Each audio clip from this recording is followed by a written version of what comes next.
Good morning, everyone. Kris again here with Inspired Energy. And Hartwell is back this Wednesday morning. This morning, we're going to be having a conversation, which is quite interesting. And that is, we get this question here at Clarity all the time because, well, should I do astrology or should I do human design? And what are the differences? And, people are coming looking for directions. So if you join us this morning, we'll try and clarify some of that for you. Good morning, Hartwell. Good morning, Kris. Yes. So maybe we can start off because I know you're a systems person and you can tell us a little bit about your experience in each of the two and how you got into them. Sure. Well, I was in my early teens, like 13, 14, when I began to be interested in astrology. That's when it woke up for me. And I really never stopped studying after that. I've always studied astrology, all through my 20s. I began to do readings and took, books and education and chatting with others and conferences. And astrology is just deeply ingrained in the way I see the world. Mm-hmm. Of course, constantly studying the people around me because that's what projectors do, and I'm a projector. Mm-hmm. And so, constantly looking at the charts of friends and family and the people that were important to me and my clients. Mm-hmm. So astrology has been a constant, and to me, it's I can say more about it, but and then in 1993, I ran into Human Design, and this was only a few years after it first came on the scene, after it was first downloaded by Ra, which was in 1987. Mm-hmm. So I was very powerfully impacted by it then. It's like somebody had plugged a computer into my brain and something zapped. Mm-hmm. And it's like, whoa, what is this? It just really, it ripped through me like a tsunami. I was obsessed with it for weeks. Mm-hmm. Now, I didn't consistently study it after that, but I went through a period of intense study. Mm-hmm. And hosted courses in Vancouver, with some of the people that were, teaching it then. Mm-hmm. And then it sort of resurged for me a few years ago, and I began to study it intensively and work towards more training, more official training Mm-hmm. in that system. And I've been, living and breathing and studying it ever since, which is Mm-hmm. kind of what I do. Right. So let's dig into this a little bit, and maybe you can tell us astrology. What are the advantages of doing an astrology reading versus a human design reading? What are the things that astrology offers that human design doesn't go into or maybe doesn't touch on as much? Yeah. I've been thinking about this answer in preparation for today, and it's fairly complex. Mm-hmm. One way to approach that question would be to talk about how it feels, because there is overlap in the systems. Right. If you're interested in one, you're likely to be interested in the other. What I love about astrology is that I feel that I'm looking into the mind of God. Mm-hmm. I feel like to me, astrology is a language, and in speaking that language, it allows you to talk about things like that you can't without astrology. Mm-hmm. So you get to talk about Neptune and Mercury and realize that these forces, these planets are dynamics within the reality that we exist in. Mm-hmm. And then it gives you the ability to talk about that and say, I'm Neptunian, this is Jupiterian, this is, on a more personal level, I would say that, I feel seen by astrology, and most of the people who get astrology readings feel seen by it. Mm-hmm. As in, oh my God, that's freaky, Mm-hmm. That aspect says that, and that's exactly how I experience my life. So there's something about it that strengthens you because you realize that life isn't arbitrary, and that you're coming into the life with these energies that are part of you and that you need to honor on some level. Mm-hmm. You need to honor how it is you are, so that then you can not try to be what you aren't. You know, So then, it's does that make sense? so what you were saying is that um, it shows you who you are, but doesn't human design also do that? And so, like, what's the difference in Well, how it shows you who you are between well, the 2? that's what's tricky, Kris, to Mhm. really. That's what's tricky. That's what's tricky to communicate clearly, because they have a different energy about them. They Mhm. both focus on uniqueness. The Mhm. power, the power of human design is that it shows you exactly. It gives you a strategy for living as yourself, so that uniqueness that you know you are. Um, you're better able to access it. You've got something to do. Okay. Mhm. Astrology it doesn't offer really anything for you to do. So that's one of the things I love about human design. It gives you Mhm. saying, okay, how do I be myself in the world? This is how. Right. But to me, so just having experienced both, one of the things that I notice is that human design can actually go deeper than astrology. So astrology may say that you are this type, you operate this way. But with human design, you can go levels deeper. So things like what we talked about earlier with the brain, like how your brain functions, whether you're right brained or left brained or a combination of, and what that means to your strategy and authority and how you're meant to move through the world, which I find astrology doesn't give us, right? Um, yeah, not so clearly. Mm-hmm. Design. You're right. As we look deeper into human design, beneath the level of the our strategy and authority, there's things like how does your brain work? How do you interact with your environment? Which are the Mm-hmm. variables? There is also this sense of feeling that it is linked up with you genetically. Human design also talks about your body, because Mm-hmm. the red in the body graph is your body, is Right. your system. Mm-hmm. So it does. The entry level is to understand your strategy and authority deeply. Mm-hmm. Beneath that, there are there are a lot of mechanics, and of Right. course, astrology is one of the four major inputs into human design. So Mm-hmm. Yeah. it's basic, but it is, it partners up with those other three systems.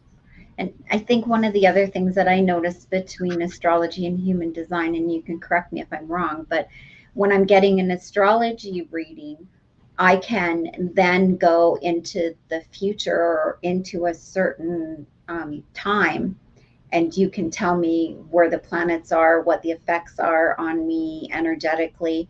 But human design is, this is your design, this is how you're set to be, and this is how you operate within your authority. So it's more fixed, and it's up to you to develop it, whereas you're seeing the effects of the planets with the astrology. Very good point, Kris. Mm-hmm. Human design does say this about itself. It says this is mechanical.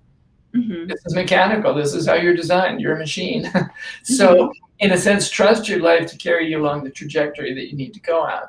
Astrology is about cycles. It says we are part of these grand cycles that are playing themselves out in our lives, and they have universal effects, and we can see them reflected through the way society, the stressors that are showing up in societal events. But more personally, you can see when the periods of opportunity are for you through Mm-hmm. astrology. And I think that it does, in my mind, it does that better than human design. It's like saying, this is going to be a period of strong stress for you for 2 years. And this Mm-hmm. is going to be the theme of that stress. Yes. And that can be really useful and Right. comforting too. Well, it's like when you talk about going through your second Saturn return or your Saturn return, right? You know that that's an intense period. But Yes. I think if you were to get both readings, like, you know what I mean, then well, my way of operating is this. I'm going to be faced with these energies at this point in time in my life. How do I manage that? So it gives you tools to be able to manage what's coming at you. It does. It does. And I mean, obviously, I've made a study of both these systems, but I wouldn't want to be without one. And Mm-hmm. you know, I like them both. And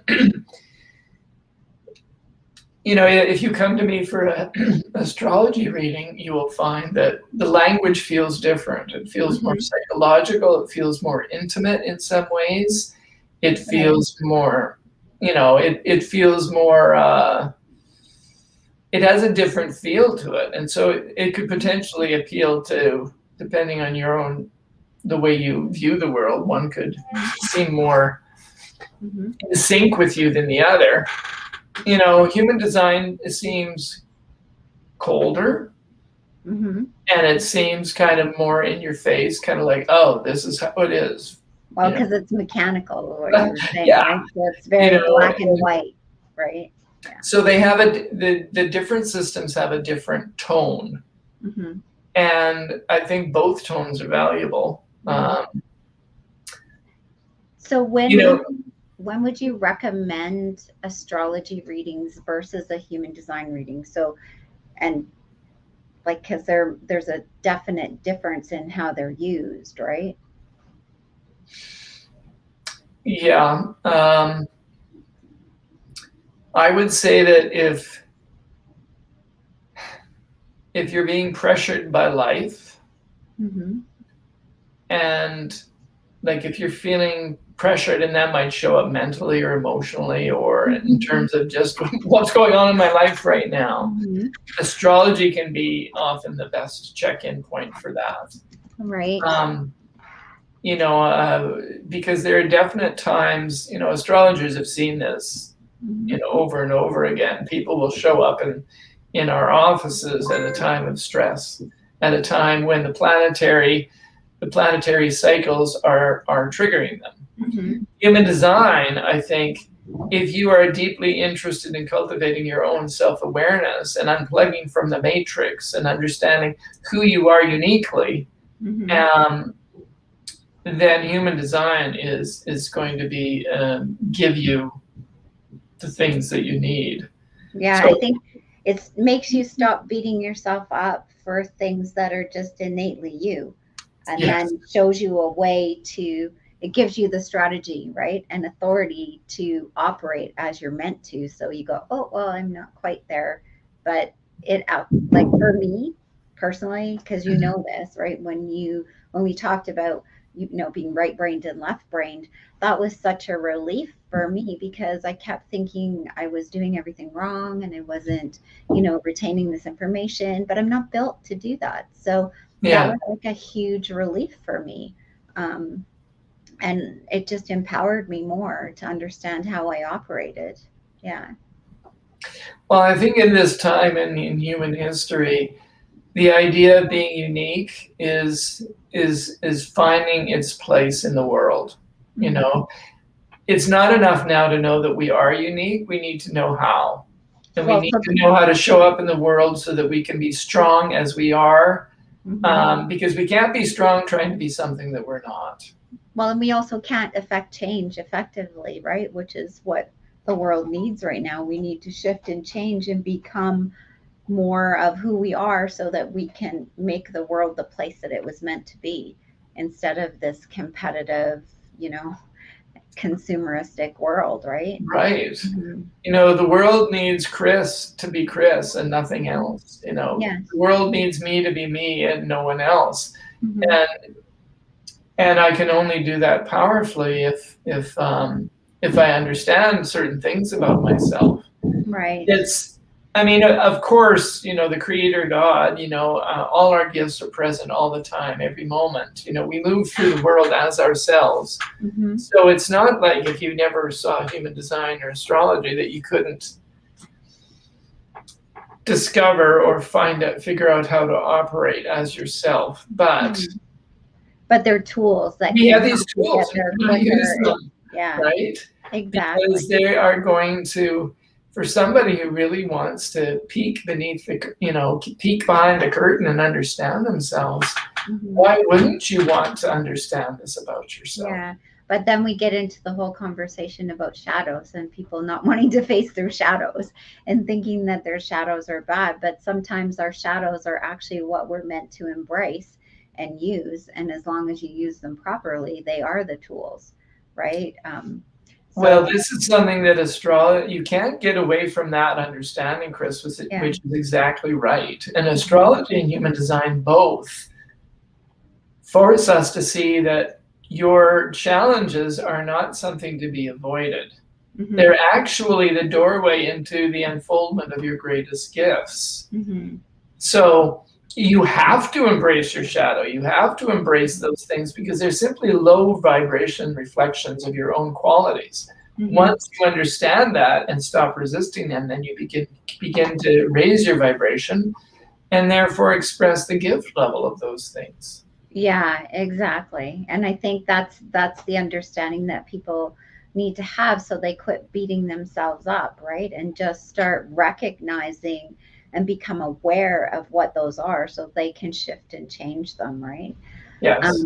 One of the other things that I wanted to talk about quickly here before we wrap up is, like I was discussing, the fact that in human design, there's so much more to it that I'm not quite sure people are aware of. And that is that you can go deeper into levels about, oh, what's the best environment for you to be eating or relaxing in? And what are the things that, how your brain operates? What are the foods that you can eat?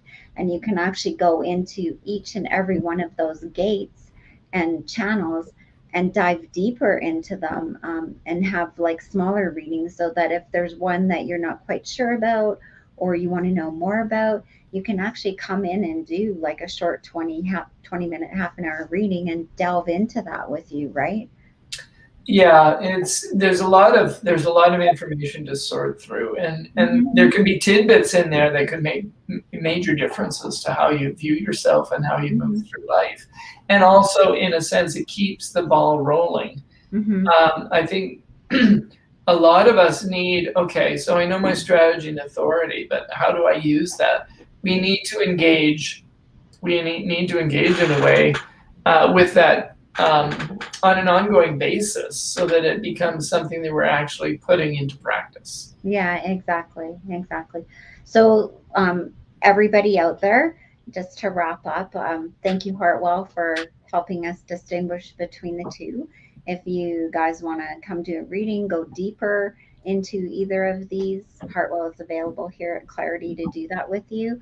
I would recommend that you do, if there's one thing that interests you on your chart or whatever, that you do delve into it, because you'll be surprised at how much more information you get through that, as well as combining charts. Like, he has a program that combines charts so you can see in a relationship how the two of you tie together and work together, both through astrology and through human design.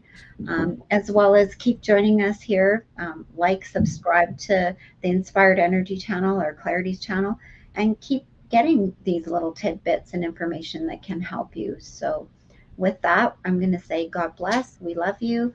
Hartwell, we'll see you next Wednesday at 9 a.m. And next week, what we're going to be discussing is what is the value for understanding relationships between people. So this is what I alluded to earlier, right, where you can do the two charts and see how people interact together. What are their strengths and weaknesses, right? That's what we were discussing. Okay. Yeah. So join us next week if you want to know more about that topic, and we'll say goodbye. God bless. Love you all.